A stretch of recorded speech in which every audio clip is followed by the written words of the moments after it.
इस अनपढ़ों से बिहार चलने को है नहीं, या तो फिर जीतन राम मांझी जी का इतिहास जो था, जो दिया गया था इनको कुछ समय के लिए, ये दोहराएगा, फिर बिहार इतिहास अपने आप को दोहराता है। अब उस लड़के को देखिए जिसे हत्या किया गया, 5-6 गोली पकड़ के हाथ पैर बांध करके मारा है, बिल्कुल पब्लिक डोमेन दिखाई दे रहा है, ये हत्या है। लोकल लेवल पे कोई पुलिस ऑफिसर इस तरह की घटना नहीं कर सकता है जब तक कोई बहुत सीनियर ऑफिसर या उस लेवल के गृह मंत्रालय से उनको नहीं निर्देश मिलता, इस तरह से वो हत्या नहीं कर सकते थे।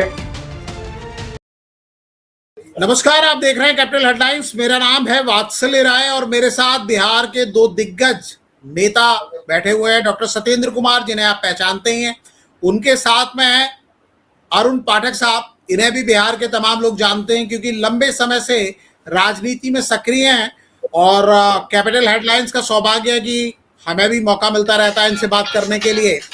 और आज मुद्दा ये है बिहार, क्योंकि दोनों ही दिग्गज बिहार से हैं और बिहार में बहुत कुछ ऐसा चल रहा है जिसको लेकर बात करना जरूरी है। सब तरफ बात हो रही है और बात की शुरुआत होगी 70 दिन पहले से। 70 दिन पहले यानी 15 अप्रैल 2026, जिस दिन बिहार में लंबे समय के बाद सत्ता परिवर्तन हुआ। एक तरीके से सत्ता परिवर्तन ये हुआ कि नीतीश कुमार लगभग 20 साल से जो बिहार का पर्याय बने हुए थे, उन्होंने एक दिन पहले यानी 14 अप्रैल को मुख्यमंत्री पद छोड़ा और 15 तारीख को सम्राट चौधरी भारतीय जनता पार्टी के पहले मुख्यमंत्री के रूप में बिहार में कुर्सी उन्होंने संभाली, सिंहासन संभाला। और ये माना गया उसी समय से कई लोगों ने भविष्यवाणी करना शुरू कर दिया कि सम्राट चौधरी आए हैं, बिहार का पहला मुख्यमंत्री बीजेपी का बना है और भारतीय जनता पार्टी की कोशिश ये होगी कि अगले 20 साल तक भारतीय जनता पार्टी का ही मुख्यमंत्री रहे। 20 साल में इसलिए कह रहा हूं कि 15 साल लगभग लालू प्रसाद यादव या राबड़ी देवी मुख्यमंत्री रही। उसके बाद 20 साल के लगभग नीतीश कुमार रहे। बीच में एक छोटा सा पीरियड था जब जीतन राम मांझी, जो इस समय केंद्र में मंत्री हैं, वो मुख्यमंत्री रहे। बाकी समय नीतीश कुमार रहे। तो भारतीय जनता पार्टी भी जहां भी सत्ता में आती है अपने दम पर या उसका मुख्यमंत्री होता है, तो ये पैटर्न आप हर जगह देख सकते हैं। गुजरात में, मध्य प्रदेश में, उत्तर प्रदेश में भी 10 साल पूरे होने जा रहे हैं। तो लोग उम्मीद कर रहे थे कि लगभग 20 साल तो भारतीय जनता पार्टी का शासन रहेगा, लेकिन 70 दिन में ही बहुत सारी तस्वीर बदल गई है। मुद्दा क्या है, बात क्या है, वो आपके पास पहुंच ही रहा होगा। भारत भूषण तिवारी की घटनाक्रम के बारे में सभी लोग बात कर रहे हैं पूरे देश के अंदर। ये जो एक एनकाउंटर हुआ उसको लेकर चर्चा है, लेकिन मामला केवल एक एनकाउंटर का नहीं है। जो सवाल पूछा जा रहा है कि क्या सम्राट चौधरी से बिहार संभल नहीं रहा। सुशासन बाबू की जगह जब वो आए और ये माना गया कि नीतीश कुमार की पसंद ही है, इसीलिए भारतीय जनता पार्टी ने उनको चुना। और दूसरी बात ये बताई गई कि भारतीय जनता पार्टी जेडीयू का, नीतीश कुमार का जो वोट बैंक है, यानी कोयरी, कुर्मी और कुशवाहा समाज, सबको लेकर भारतीय जनता पार्टी अपने साथ रखना चाहती है, इसीलिए सम्राट चौधरी को बनाया गया। सम्राट चौधरी की जो पृष्ठभूमि है वो सीधे सीधे बीजेपी की नहीं है, आरएसएस की बैकग्राउंड से नहीं आते हैं। वो आरजेडी में भी रहे हैं, वो जनता दल यूनाइटेड में भी रहे हैं, उसके बाद भारतीय जनता पार्टी में आए, भारतीय जनता पार्टी के प्रदेश अध्यक्ष भी रहे और आज की तारीख में मुख्यमंत्री हैं। लेकिन सवाल यही है कि क्या सम्राट चौधरी से बिहार संभल नहीं रहा, क्योंकि भारत भूषण तिवारी के एनकाउंटर की बात है, जिसको लेकर तमाम नेता, पूरा विपक्ष और साथ में सत्ता पक्ष के लोग भी, मंत्री भी, जो सम्राट चौधरी की सरकार में मंत्री भी हैं, वो भी सवाल पूछ रहे हैं। इसके अलावा तमाम दूसरे मुद्दे भी हैं जिस पर सवाल पूछे जा रहे हैं। भारत भूषण तिवारी के एनकाउंटर के अलावा असल बात कुछ और है, कुछ मुद्दों को लेकर ही तूल दिया जा रहा है। क्या लगता है आपको? देखिए वात्सल जी, सम्राट चौधरी में वो गंभीरता नहीं है, वो परिपक्वता नहीं है, वो समझबूझ नहीं है जो एक मुख्यमंत्री में होना चाहिए। इसलिए उनके बयानों से कई विवाद उत्पन्न हुए हैं। जैसे कुछ दिन पहले उन्होंने कहा कि पुलिस को हरा गमछा देख करके एक्शन लेना चाहिए, हरा गमछा से पहचान करनी चाहिए कि कौन क्रिमिनल है और क्या है, कलर देख करके। ये भी अपने आप में विवादास्पद था। दूसरी बात जो उन्होंने कही कि हाँ, पुलिस को इनकाउंटर करनी चाहिए जात पूछ करके। तो एक मुख्यमंत्री जैसा पद पर जो बैठा हुआ हो और उस प्रदेश का, जिस प्रदेश के व्यक्ति ने संविधान सभा की अध्यक्षता की हो, 2 संविधान सभा के अध्यक्ष हुए, सच्चिदानंद सिन्हा जी और डॉक्टर राजेंद्र प्रसाद जी दोनों बिहार से हुए, और वहां का व्यक्ति गैर संवैधानिक बात करता हो, ये अपने आप में पचता नहीं है। इससे पुलिस फोर्स में वैसे बैठे हुए लोग जो कुछ लालच में किसी की इनकाउंटर कर दे रहे हैं। आप देखेंगे उस लड़के ने, भरत भूषण तिवारी ने, अपने सारे साक्ष्य स्वयं उसने क्रिएट किए, स्वयं अपने मोबाइल से लाइव टेलीकास्ट किया। अगर शायद वीडियो बनाता तो ये पता भी चल जाता, ये लोग भी उसको डिलीट भी कर देते, लेकिन चूंकि उसने फेसबुक पे लाइव टेलीकास्ट किया तो सारे सबूत सामने हैं कि वो किसी तरह का कोई क्रिमिनल नहीं था। और पुलिस तो जानती थी कोई क्रिमिनल नहीं है, एक सोशल वर्कर है। पुलिस तो पहले भी गई थी उसके घर पे और जान भी रही थी, ऐसा तो नहीं है, एक भी केस उसके खिलाफ नहीं था। यहां तक कि जिले के पदाधिकारी, जिलाधिकारी, एसडीओ वगैरह सारे लोगों के ऑफिस में जाया करता था, सामाजिक मुद्दों को लेकर के, आम लोगों के मुद्दों को लेकर के जाया करता था। तो ये कहीं इसमें रत्ती भर भी नहीं था कि किसी तरह का बैड एलिमेंट है, ये क्रिमिनल है। तो इनकाउंटर की बात कहां होती है? भगत सिंह की तरह उसने कह करके शो किया, दिखाया सिर्फ पिस्टल। अभी तो ये भी पता करना बाकी है कि वो पिस्टल भी जो लिए हुए था असली है कि नकली है, ये भी बात अभी छुपा हुआ है। सीधे ये कहना कि सम्राट चौधरी से बिहार संभल नहीं रहा, 70 दिन का टाइम, जैसे शुरुआत में कई लोग कहते हैं कि हनीमून पीरियड भी मिलना चाहिए, उन्हें जमने का मौका मिलना चाहिए, चारों तरफ से शिकायतों की बौछार, ये पुलिस प्रशासन की गलती है, जांच का ऐलान कर दिया गया, सरकार के तमाम सीनियर मंत्री भी बोल रहे हैं।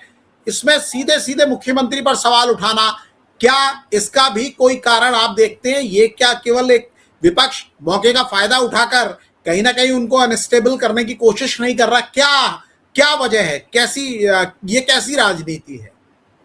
भिन्न भिन्न मीटिंगों में जो वक्तव्य दे रहे हैं, जैसे एक मीटिंग में उन्होंने कहा कि जब तक मैं मुख्यमंत्री हूं किसी पुलिस का, किसी का कोई बाल बांका नहीं होगा। तो इससे मैसेज खलत जाता है ना कि चीफ मिनिस्टर की सह है, और लोकल लेवल पे कोई पुलिस ऑफिसर इस तरह की घटना नहीं कर सकता है जब तक कोई बहुत सीनियर ऑफिसर या उस लेवल के गृह मंत्रालय से उनको नहीं निर्देश मिलता, इस तरह से वो हत्या नहीं कर सकते थे। तो सम्राट चौधरी को जो चाहिए, एक मुख्यमंत्री को गंभीरता उनके पास नहीं है। इन्हीं कारणों से ये सारे विवाद उत्पन्न हो रहे हैं, और पुलिस में बैठे हुए वैसे एलिमेंट जो सही समझ बूझ नहीं टैकल करने का नहीं रखते हैं, उनकी मनोबल बढ़ती जा रही है। आपको क्या लग रहा है आज की तारीख में आप किस तरह का बिहार में महसूस कर रहे हैं? जो लगातार घटनाक्रम हो रहे हैं, जो सवाल जवाब सामने आ रहे हैं, क्या स्थिति आप देख रहे हैं? देखिए महोदय, इसमें हम एक चीज मानते हैं कि बिहार की जनता बिल्कुल नाउम्मीद हो चुकी है। देखिए पिछले 25 साल से किसी भी दल को एब्सोल्यूट मेजॉरिटी नहीं दिया है बिहार की जनता, और जब वो मुख्यमंत्री हैं वो 7वीं फेल हों और उनको ये समझ नहीं है, चाहे कि सरकार 2 लोग चलाते हैं, एक इलेक्टेड और दूसरे सेलेक्टेड। तो सेलेक्टेड अभी जैसे चाह रहे हैं वैसे कर रहे हैं, इन लोगों को समझ नहीं है। जो मुख्यमंत्री खुद 7वीं फेल हैं, और तो और सुहाने पर सुहागा कि प्रतिपक्ष के नेता 6ठा फेल। अरे भाई ये क्या हो रहा है बिहार में? अब उसके आइए भरत तिवारी, वो लड़का बिल्कुल कोई क्रिमिनल गतिविधि में शामिल नहीं था, वो लड़का सोशल वर्कर था, और उसने, आप जाइएगा कभी उसके गांव पर, तब बहुत सा चापाकल लगवाया है, बहुत सा रोड बनवाया है। वो विस्थापित एक बगल में गांव में जमनिया गंगा में समा गया था, उसके लिए लड़ाई लड़ रहा था। अब प्रशासन इसको क्रिमिनल दिखा कर गोली मार के हत्या कर देना, और मुख्यमंत्री को बिहार के पब्लिक के दौरान में ये सब कहना मूर्खता की हद पार है। हम मानवता इसको इजाजत नहीं देता है। हम विपक्ष के हैं, इसके लिए उसको हम आरोपित नहीं कर रहे हैं। जो सीन है, जो बिहार का भी सीन है, जो देख रहे हैं आप लोग, वो तो यही है। सारे मूर्ख एक साथ बैठ चुके हैं, सारे अनपढ़ एक साथ बैठ चुके हैं। बिहार की जनता न्याय कहाँ मांगे। अब उस लड़के को देखिए जिसे हत्या किया गया, 5-6 गोली पकड़ के हाथ पैर बांध करके मारा है, बिल्कुल पब्लिक डोमेन दिखाई दे रहा है, ये हत्या है। लेकिन मैं आपसे समझना चाहता हूं कि केवल 70 दिन हुए हैं, केवल 70 दिन इतना लंबा समय नहीं होता है कि आप किसी मुख्यमंत्री का आकलन करें। आप लोगों ने अभी से मोर्चा खोल दिया है। लेकिन एक बड़ी चीज मैं समझना चाह रहा हूं कि सम्राट चौधरी में जो उम्मीद देख रहे थे, नीतीश कुमार ने जो उम्मीद देखी, जो भारतीय जनता पार्टी ने उम्मीद देखी, क्या इन्हें वक्त नहीं मिलना चाहिए? और उन्हीं के दम पर इंडिया अलायंस भी बना, आप लोगों की पार्टी की भी लोकसभा चुनाव में वक्त थोड़ी बढ़ी उसी अलायंस की वजह से। तो क्या बिहार नीतीश कुमार को मिस कर रहा है?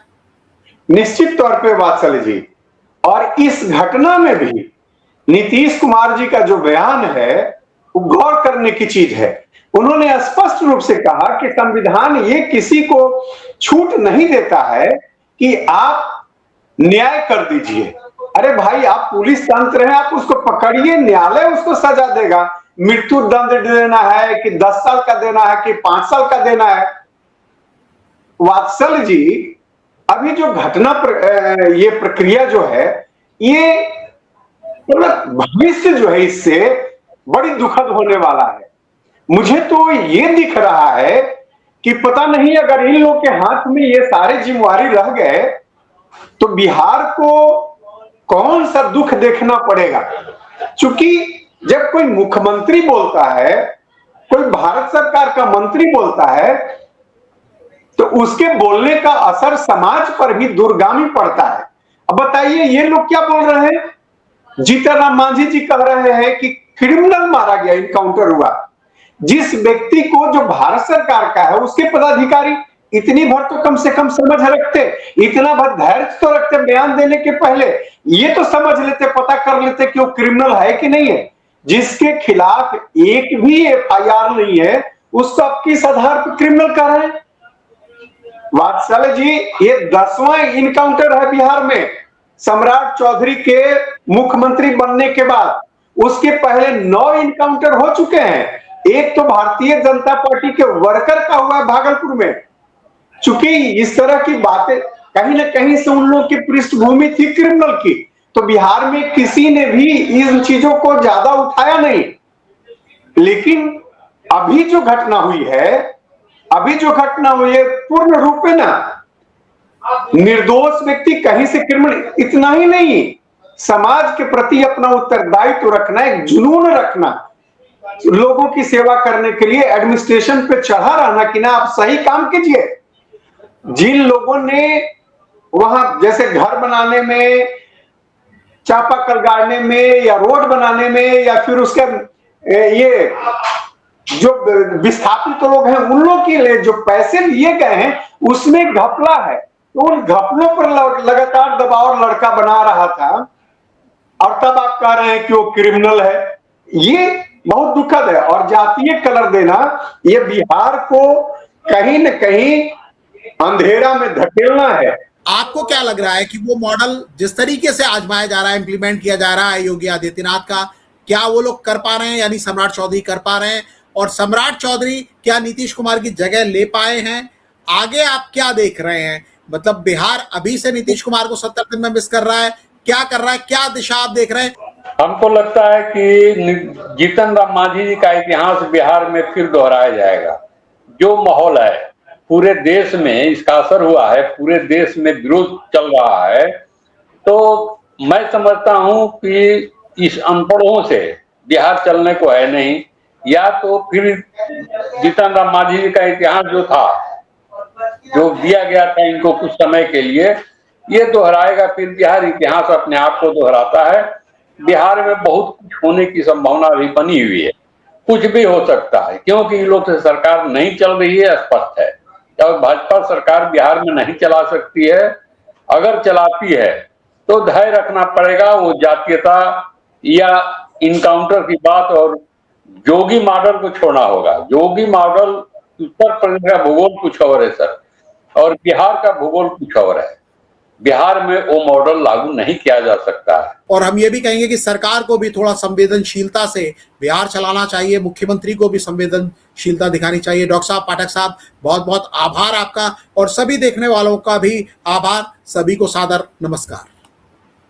नमस्कार।